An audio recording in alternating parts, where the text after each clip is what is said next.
press and what's making headlines there. I'm joined by Elena Casas. Good morning, Elena. Morning, Melissa. Now, last year, of course, a lot of fuss here in France about the billionaire Liliane Bettencourt, of course, France's richest woman, for giving politicians envelopes. We'd heard a lot about that last year. She is now back on the front page of Libération. Yes, it was alleged last year she'd given a number of right-wing politicians close to Nicolas Sarkozy envelopes full of cash to help them fund election campaigns. But the president himself wasn't directly incriminated. Now he has been. On the front page of today's Libération, they have Bettencourt affair. The judge accuses Sarkozy. This is about a book which is published tomorrow by the judge Isabelle Prévost-Després, who was in charge of this case originally and then was removed from it last year by the public prosecutor Philippe Corroy, who is a long-term personal enemy of hers. And she now says witnesses told her while she was investigating the case that they saw the president himself receive those envelopes of cash from Liliane Bettencourt when he was running for president in 2007, which would of course constitute illegal campaign funding.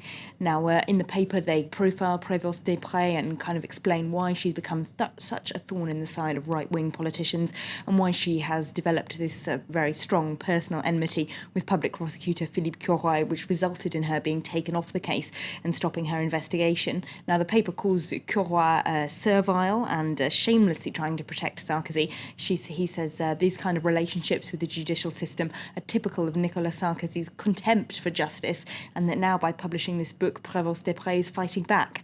So we'll see how Sarkozy responds to this.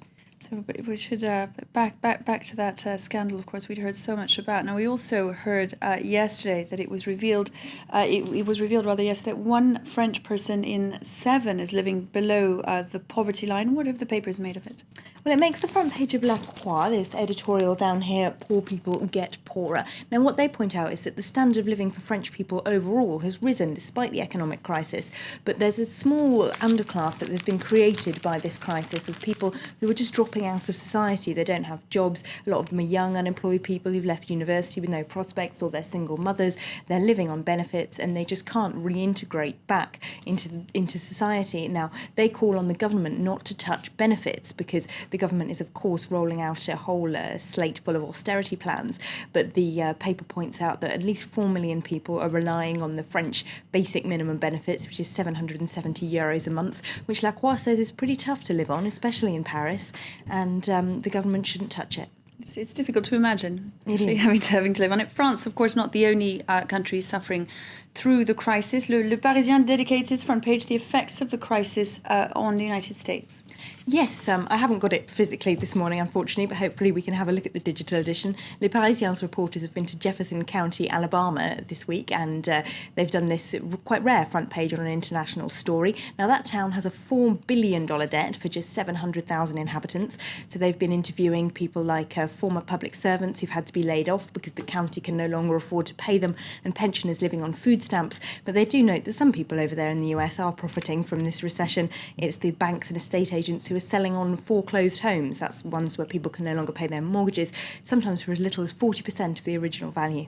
And finally, Elena, Libya also makes the French front pages today. Yes, this is in Le Figaro. Their headline is Algeria, the last supporter of Gaddafi. Inside, they take a look at why exactly Algeria has chosen to do this and what the long-term diplomatic consequences could be for them. Now, they say that President Bouteflika is simply terrified of the fear of that the Libyan revolution could spread to Algeria and there could be an insurrection against him. But in the end, it's short-sighted. The paper says he's isolating himself diplomatically by doing this, and he making Algeria look more repressive and autocratic than it did before, which might actually make it more likely that Algerian dissidents start an uprising against him. And there's also a concern, of course, the National Transitional Council in Libya is concerned that Gaddafi's supporters could use Algeria to regroup and launch another insurrection against them. So there's that fear as well. Elena Casas with all the very latest French headlines. Thanks very much indeed for that. Now, coming up in just a moment, we'll have Focus. Nelson Mandela